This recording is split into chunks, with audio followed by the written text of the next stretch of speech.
bientôt un entretien et tu te demandes qu'est-ce que je dois dire, qu'est-ce que je ne dois pas dire. Et en même temps, j'ai pas trop envie de mentir. Alors, bienvenue au tuto K, les 5 attitudes à éviter en entretien.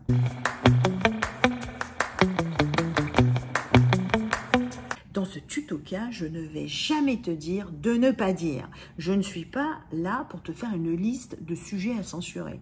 Je pense qu'en entretien, on peut parler quasiment de tout. Si c'est le sujet de l'entretien, s'il y a une question qui porte là-dessus et si ça apporte un élément factuel d'information pour permettre au recruteur de prendre sa décision.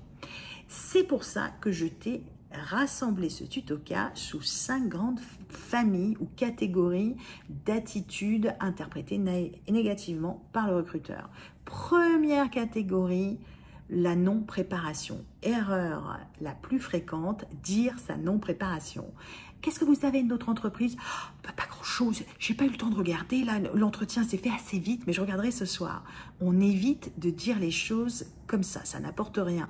Partez plutôt, j'ai vu que vous êtes dans tel secteur d'activité et que dans ce poste, je vais pouvoir travailler sur un nouveau produit que vous lancez et je suis ravie d'en apprendre davantage. Ou alors, autre situation, le recruteur te dit, vous avez vu que nous avons 2 postes identiques ouverts en ce moment, mais chaque poste porte sur un type de service ou de produit différent. Et la réponse, oh ben moi tout me va, ça m'est égal. Ça encore, ça va laisser transparaître une absence de préparation, mais aussi une absence d'envie d'approfondir le sujet. Et ça, c'est pas terrible.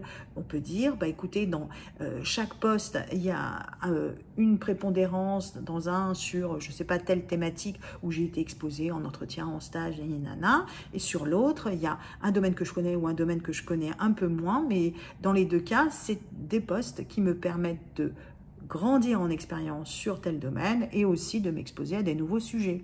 Voilà, c'est un petit peu différent, mais c'est pas tout à fait pareil.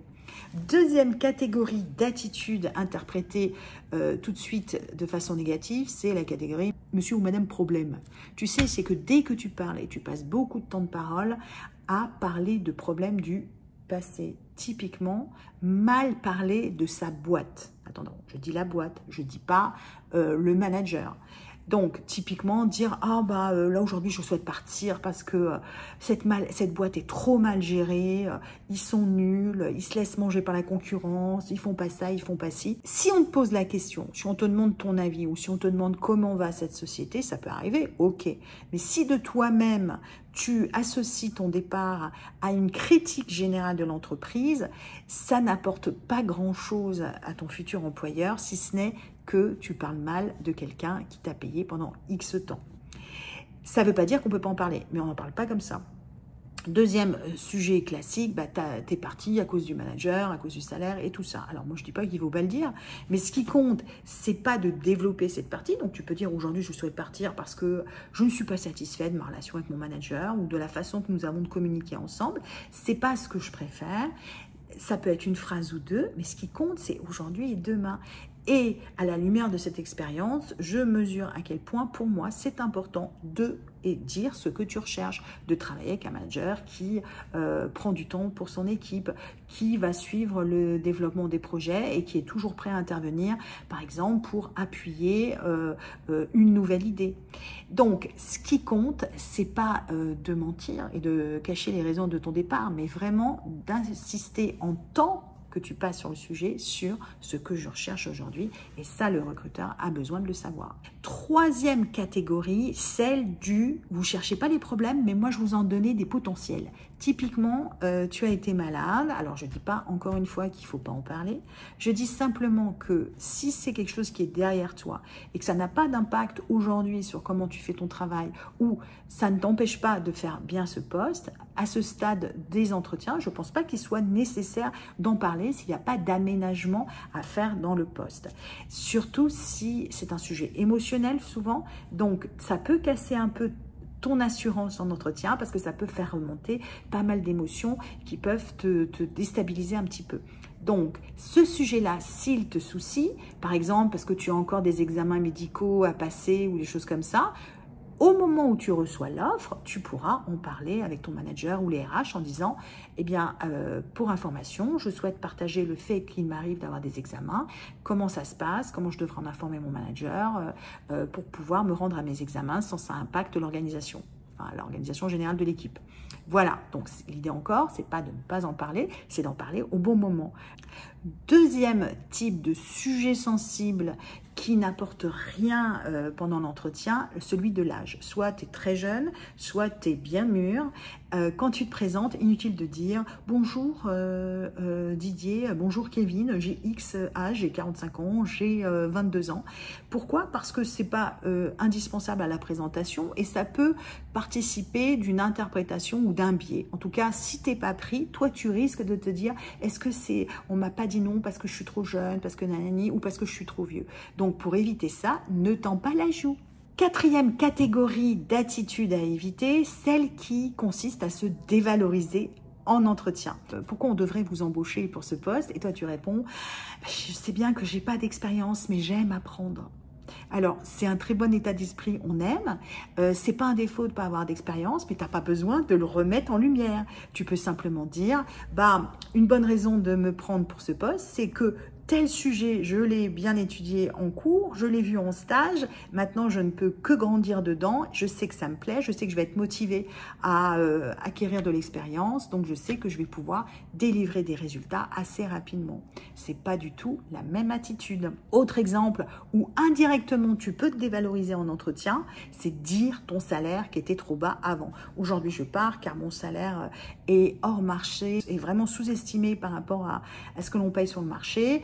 Ah bon, alors vous êtes payé combien? Et dire le montant. Pourquoi? Parce que ça va biaiser la négociation et que le salaire que tu vas décrocher pour ce poste doit être aligné avec le poste et aligné avec le marché et non pas avec ton précédent salaire qui n'a rien à voir et qui n'est pas un bon élément d'information à donner à ce stade-là de l'entretien. Dernière catégorie, eh bien, c'est tout ce qui relève d'une attitude qui peut être interprété comme un manque d'engagement.